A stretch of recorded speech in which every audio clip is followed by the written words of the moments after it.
हाँ जी प्यारे विद्यार्थियों, जो सानू 14 तारीख ਨੂੰ गूगल क्विज़ आया सी उस दे विच जो क्वेश्चन पूछे गए सी, अज असी उस गूगल क्विज़ की रिविज़न करते हाँ कि किहड़े ऑप्शन सही सीगे। तो सब तो पहला इस दे विच सवाल जो सीगा, the fractional form of 0.3 is, संख्या 0.3 ਦਾ ਭਿੰਨ रूप की है। तो इसका भिन्न रूप पता करने लई सानू की करना पएगा, दशमलव नू खत्म करना पएगा। तो दशमलव नू खत्म करना पएगा इसका भिन्न रूप पता करने लई। तो 0.3 तो इसनू दशमलव तो बाद एक अंक आंदा है। तो इसका दशमलव खत्म करने लई 3/1 ਦੇ ਨਾਲ 1 0 ਲੱਗ ਜਾਏਗੀ। दशमलव तो बाद एक अंक है तो 1 0 लगू। अगर दशमलव तो बाद 2 अंक हो तो 2 0 लगदियां ने। तो दशमलव तो बाद एक अंक है तो 1 0 लग गई। तो यदा भिन्न रूप की आ गया 0.3 का 3/10। तो इसलिए इस दे विच जो ऑप्शन साने टिक करना सीगा सही सीगा वह की थी 3/10। अगला सवाल, which of the following is a rational number. हेठ लिखियां विचों किहड़ी परिमेय संख्या है।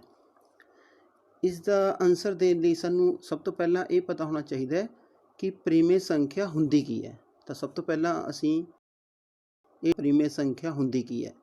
तो परिमेय संख्या नू असी की कर सकते हैं, P/Q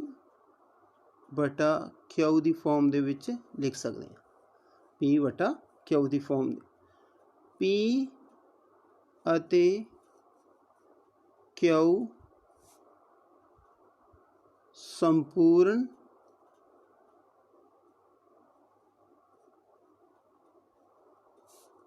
संख्या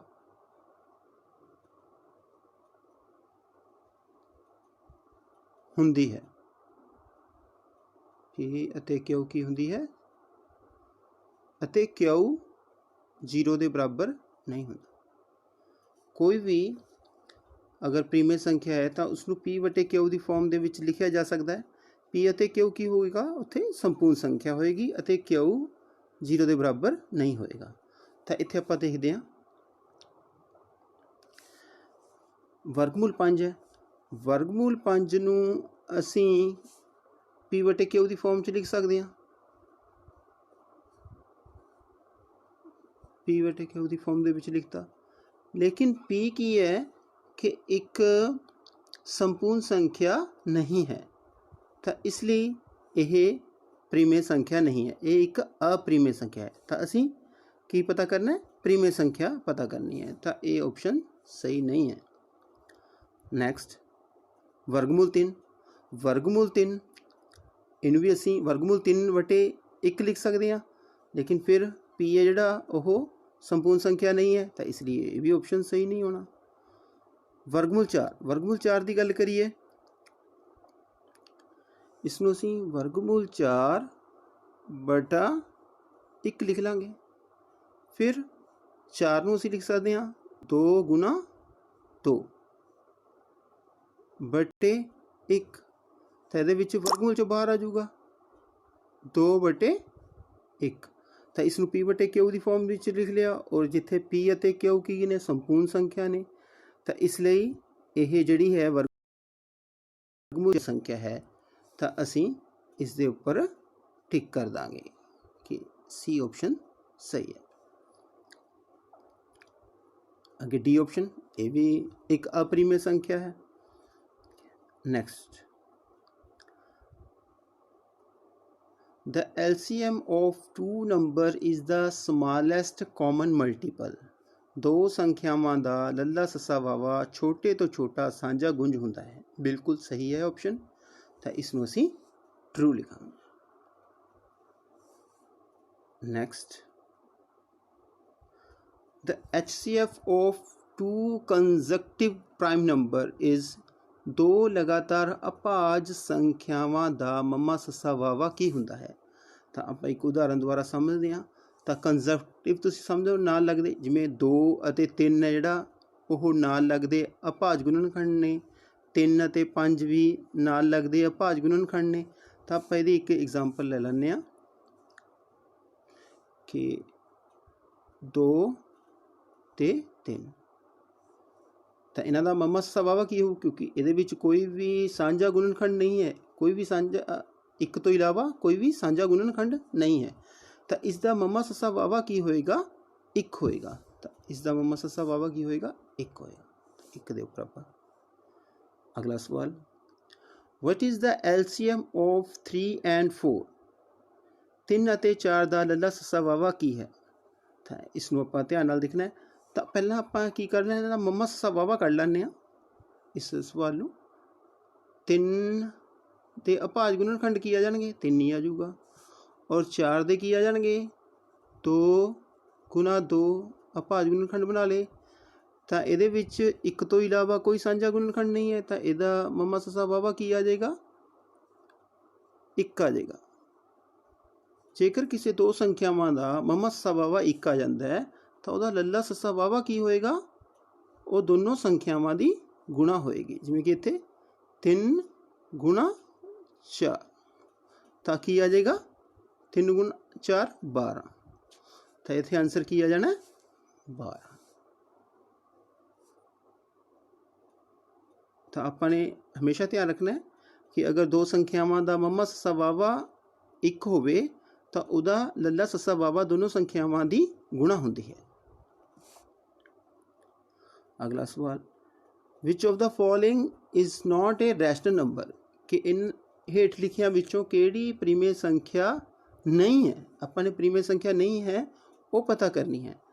ਤਾਂ ਵਰਗਮੂਲ 5, ਵਰਗਮੂਲ 5 ਨੂੰ ਅਸੀਂ ਲਿਖ ਸਕਦੇ ਹਾਂ ਵਰਗਮੂਲ 5/1। ਤਾਂ ਇਹ ਪ੍ਰੀਮੇ ਸੰਖਿਆ ਨਹੀਂ ਹੈ, ਕਿਉਂਕਿ P ਇਹਦੇ ਵਿੱਚ ਸੰਪੂਰਨ ਸੰਖਿਆ ਨਹੀਂ ਹੈ। ਤਾਂ ਸਾਡਾ ਇਹ ਆਪਸ਼ਨ ਸਹੀ ਹੋਣਾ ਚਾਹੀਦਾ। ਤਾਂ ਇਹ ਵਾਲਾ ਆਪਸ਼ਨ ਸਾਡਾ ਸਹੀ ਹੈ। 1/2 ਕਿਉਂਕਿ ਇਹ ਪ੍ਰੀਮੇ ਸੰਖਿਆ ਹੈ, ਔਰ 0.2 ਇਹ ਵੀ ਪ੍ਰੀਮੇ ਸੰਖਿਆ ਹੈ। ਇਹਨੂੰ ਅਸੀਂ ਲਿਖ ਸਕਦੇ ਹਾਂ 2/10, ਤਾਂ ਇਹ ਵੀ ਪ੍ਰੀਮੇ ਸੰਖਿਆ ਹੈ। ਔਰ ਵਰਗਮੂਲ 9, ਵਰਗਮੂਲ 9 ਇਹ ਵੀ ਸਾਡੀ ਪ੍ਰੀਮੇ ਸੰਖਿਆ ਹੈ। ਕਿਵੇਂ ਲਿਖ ਸਕਦੇ ਇਹਨੂੰ, ਵਰਗਮੂਲ 9 3 ਗੁਣਾ 3, ਤਾਂ 3 ਬਾਹਰ ਆ ਜਾਊਗਾ। ਤਾਂ ਇਹ ਪ੍ਰੀਮੇ ਸੰਖਿਆ ਹੈ।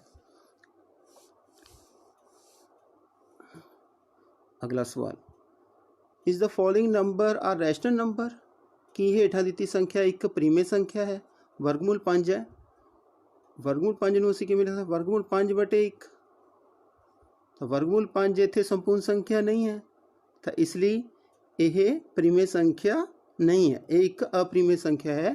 ਤਾਂ ਇਹਦਾ ਆਪਸ਼ਨ ਆਏਗਾ 9। ਅਗਲਾ ਸਵਾਲ, what is the HCF of 5 and 25? 5 ਅਤੇ 25 ਦਾ ਮਮਾ ਸੱਸਾ ਵਾਵਾ ਕੀ ਹੈ? ਤਾਂ ਇਸ ਨੂੰ ਅਸੀਂ ਕਿਵੇਂ ਕਰਾਂਗੇ, 5 ਦੇ ਪਹਿਲਾਂ ਅਸੀਂ ਅਭਾਜ ਗੁਣਨਖੰਡ ਬਣਾ ਲੈਂਦੇ ਹਾਂ, 5 ਹੀ ਆ ਜਾਊਗਾ। 25 ਦੇ ਆ ਜਾਣਗੇ 5 ਗੁਣਾ 5। ਤਾਂ ਇਹਦੇ ਵਿੱਚ ਸਾਂਝਾ ਅਭਾਜ ਗੁਣਨਖੰਡ ਕੀ ਆ ਗਿਆ, 5 ਆ ਗਿਆ। ਤਾਂ ਆਨਸਰ ਇਹਦੇ ਵਿੱਚ ਕੀ ਆ ਜਾਏਗਾ, 5 ਆ ਜਾਏਗਾ। ਸਵਾਲ, the decimal expansion of 17/8 is of the type? 17/8 ਦਾ ਦਸ਼ਮਲਵ ਪ੍ਰਸਾਰ ਕਿਸ ਤਰ੍ਹਾਂ ਦਾ ਹੈ? ਸਾਨੂੰ ਪਤਾ ਹੈ ਕਿ ਅਗਰ ਹਰ ਦੇ ਅਭਾਜ ਗੁਣਨਖੰਡਾਂ ਵਿੱਚ 2 ਅਤੇ 5, 2 ਜਾਂ 5 ਹੀ ਅਭਾਜ ਗੁਣਨਖੰਡ ਹਨ ਤਾਂ ਉਸਦਾ ਦਸ਼ਮਲਵ ਪ੍ਰਸਾਰ ਸ਼ਾਂਤ ਹੁੰਦਾ ਹੈ। ਤਾਂ ਇੱਥੇ ਆਪਾਂ ਦੇਖਦੇ ਹਾਂ ਕਿ ਆਪਣੇ ਲਵੇ 17/8 ਹੈ। ਤਾਂ ਕਿ 17 2 ਗੁਣਾ 2 ਗੁਣਾ 2, ਤਾਂ ਇਹਦੇ ਵਿੱਚ ਕੀ ਆ ਰਿਹਾ, 2 ਹੀ ਅਭਾਜ ਗੁਣਨਖੰਡ ਆ ਰਿਹਾ। ਤਾਂ ਇਸ ਲਈ ਇਸ ਦਾ ਦਸ਼ਮਲਵ ਪ੍ਰਸਾਰ ਕੀ ਹੋਏਗਾ, ਸ਼ਾਂਤ ਹੋਏਗਾ। ਤਾਂ ਇਹਦਾ ਸ਼ਾਂਤ ਆ ਜਾਏਗਾ। A rational number P/Q has a terminating decimal expansion if the factor of Q is of the following type? ਕਿਸੇ ਪ੍ਰੀਮੇ ਸੰਖਿਆ P/Q ਦਾ ਦਸ਼ਮਲਵ ਪ੍ਰਸਾਰ ਸ਼ਾਂਤ ਹੁੰਦਾ ਹੈ ਜਦੋਂ Q ਦੇ ਗੁਣਨਖੰਡ ਡੈਸ਼ ਰੂਪ ਵਿੱਚ ਹੋਣ। ਤਾਂ ਸਾਨੂੰ ਪਤਾ ਹੈ ਕਿ ਕਿਊ ਦੇ ਜਿਹੜੇ ਗੁਣਨਖੰਡ ਵਿੱਚ 2 ਅਤੇ 5 ਹੀ ਅਭਾਜ ਗੁਣਨਖੰਡ ਹਨ ਤਾਂ ਉਸਦਾ ਦਸ਼ਮਲਵ ਪ੍ਰਸਾਰ ਸ਼ਾਂਤ ਹੁੰਦਾ ਹੈ। ਜੇ ਇਸ ਤੋਂ ਇਲਾਵਾ ਕੋਈ ਹੋਰ ਗੁਣਨਖੰਡ ਆ ਜਾਵੇ, 7 ਆ ਜਾਵੇ, 11 ਆ ਜਾਵੇ, ਤਾਂ ਉਹ ਜਿਹੜੀ ਪ੍ਰੀਮੇ ਸੰਖਿਆ ਹੈ ਉਸਦਾ ਜੋ ਦਸ਼ਮਲਵ ਪ੍ਰਸਾਰ ਹੈ ਉਹ ਅਸ਼ਾਂਤ ਹੁੰਦਾ ਹੈ। ਤਾਂ ਇਸ ਲਈ ਇਸ ਦੇ ਵਿੱਚ ਕਿਹੜੀ ਆਪਸ਼ਨ ਆ ਜਾਣੀ ਹੈ? 2 ਦੀ ਪਾਵਰ n ਗੁਣਾ 3 ਦੀ ਪਾਵਰ m। ਨਹੀਂ, ਇਹ ਆਪਸ਼ਨ ਸਹੀ ਨਹੀਂ ਹੈ। 2 ਦੀ ਪਾਵਰ n ਗੁਣਾ 7 ਦੀ ਪਾਵਰ m, 2 ਅਤੇ 7 ਅਭਾਜ ਗੁਣਨਖੰਡ ਆ ਰਹੇ ਹੈ, ਇਹ ਵੀ ਸਹੀ ਨਹੀਂ ਹੈ। 2 ਦੀ ਪਾਵਰ n ਗੁਣਾ 6 ਦੀ ਪਾਵਰ m, ਇਹ ਵੀ ਸਹੀ ਨਹੀਂ ਹੈ। ਤਾਂ ਇਸ ਦੇ ਵਿੱਚ 2 ਦੀ ਪਾਵਰ n ਅਤੇ 5 ਦੀ ਪਾਵਰ m, ਤਾਂ ਇਹ ਆਪਸ਼ਨ ਸਾਡਾ ਸਹੀ ਹੈ।